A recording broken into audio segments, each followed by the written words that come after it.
Muito bom dia nesta sexta-feira santa do Senhor. Feliz Natal!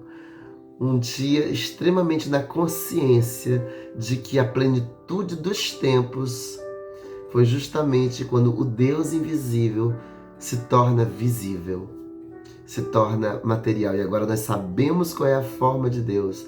Deus é amor. Meditando com vocês em 1 João capítulo 5, verso 18, nós damos continuidade à série Deus ama você do jeito que você é. Sabemos que todo aquele que é nascido de Deus não vive em pecado. Antes, aquele que nasceu de Deus o guarda e o maligno não lhe toca. Ontem nós refletimos em 1 João, né, neste versículo, só que nós enfocamos no nascido de Deus, né? Que todo aquele que foi nascido de Deus, todo aquele que tem a semente de Deus, aquele que foi regenerado, foi refeito, é uma nova criação. E essa nova criação não é mais escrava do pecado, como a outra. Não é que ela não peca mais, porém ela já não tem mais paz com isso. Não tem mais comunhão com o pecado. Ela não vive pecando. Agora, a pergunta que eu faria para você, o que é pecar? Então, essa parte do versículo, esse mesmo versículo 18, que eu gostaria de refletir com você hoje. O que significa não viver pecando? É quase que meio automático, né? Principalmente no meio evangélico, que se tornou uma realidade muito moral. Traição, adultério, e muito provavelmente o que se pensa logo é em algum pecado relacionado à vida sexual. Pornografia, masturbação, prostituição. Mas não é só isso que o texto está dizendo. Não é somente, né? O texto não está falando somente disso.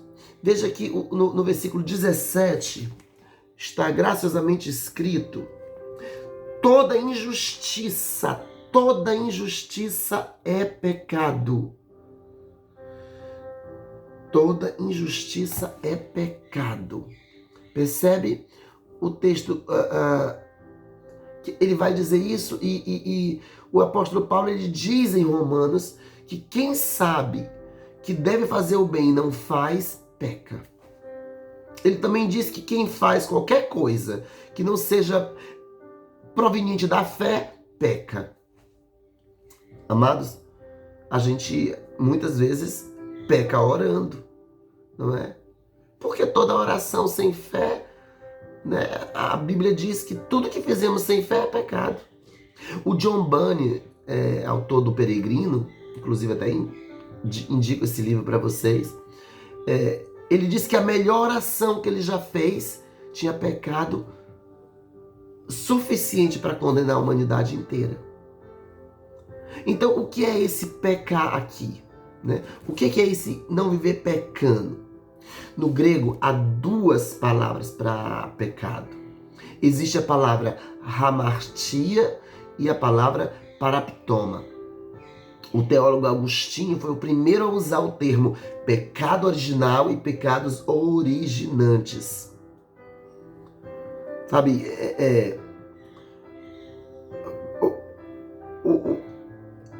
tem o pecado original, né? Que é o pecado que origina todos os outros. E tem os pecados, né? No plural, os pecados, ações, né? Os pecados originantes, que são os frutos desse pecado original. Veja, quando a Bíblia diz que Jesus é o Cordeiro de Deus que tira o pecado do mundo, o texto não está dizendo que Jesus é o Cordeiro de Deus que tira o paraptoma do mundo, mas o hamartia. Qual que é a diferença entre os dois? Né? O hamartia é o pecado original. O hamartia é o pecado natureza. O hamartia é a natureza que nos fez escravos do pecado. Percebe? O hamartia, certo? O paraptoma significa desvio da justiça, que são os pecados originantes.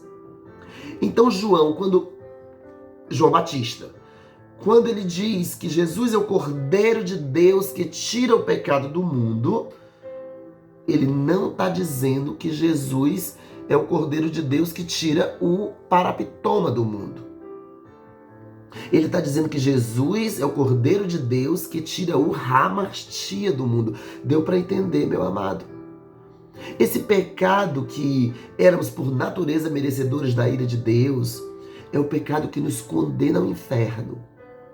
O pecado que nos condena à não existência. Que nos condena a uma vida sem Deus. Pecado hamartia.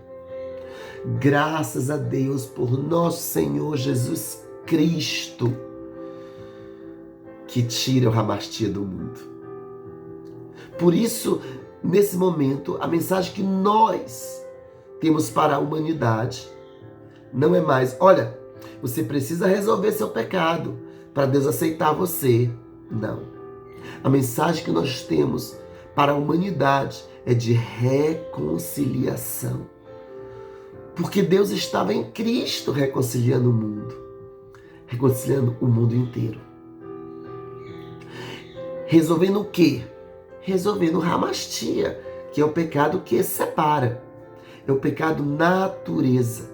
É o pecado que me impede de Deus estar em mim. É o pecado que me faz inimigo de Deus. É o pecado natureza. Jesus resolveu esse pecado. Agora, é óbvio que nós sabemos que existem diversos desvios da justiça. Você que é nascido de novo, você que foi feito um só com Deus, você mora em Deus, Deus mora em você. A Bíblia diz, Cristo em você, você em Cristo, Cristo no Pai, o Pai em Cristo e o Cristo em você, por meio do Espírito Santo. Nós nos tornamos essa relação com Deus. E mesmo assim, nos vemos muitas vezes tendo desvios da justiça, não é? Por muitas vezes, nos vemos tendo pensamentos, sentimentos, sensações que não combinam e que não fazem parte desse sêmen que recebemos de Deus, dessa natureza que recebemos de Deus, dessa semente que nos regenerou. E é isso que João está dizendo. Olha, tem uma nova natureza dentro de você. E essa nova natureza não te deixa mais viver em paz com o pecado. Por isso que quando você peca, fede. É claro que fede. Você está cutucando em carne morta, em defunto, não é? Você está mexendo em cadáver, só pode mesmo feder. O pecado não combina mais com você, porque... E aí eu te pergunto, e por que você peca? Por que a gente peca? Por que eu peco? Porque nós esquecemos quem somos em Cristo Jesus. Nós somos unidos num só Espírito, mas nós esquecemos disso e vivemos como se estivéssemos em separação com Ele, sabe? Como se Jesus não tivesse resolvido esse problema, sabe? É isso. Nós pecamos porque nós esquecemos quem nós somos em Cristo Jesus, sabe? Se trouxermos a consciência que em Jesus eu tenho tudo e não me falta nada, absolutamente nada, nos desviamos do pecado. Não porque somos morais, ou porque somos bons, ou porque agora somos melhores do que aqueles que vivem pecando, mas porque conhecemos a fonte do verdadeiro contentamento. Jesus é suficiente.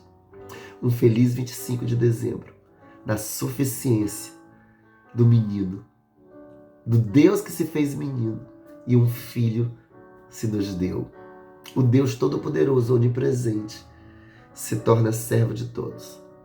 Observa, Deus usou um martelo em Jesus. Jesus traz uma bacia e uma toalha para ser servo. Amém?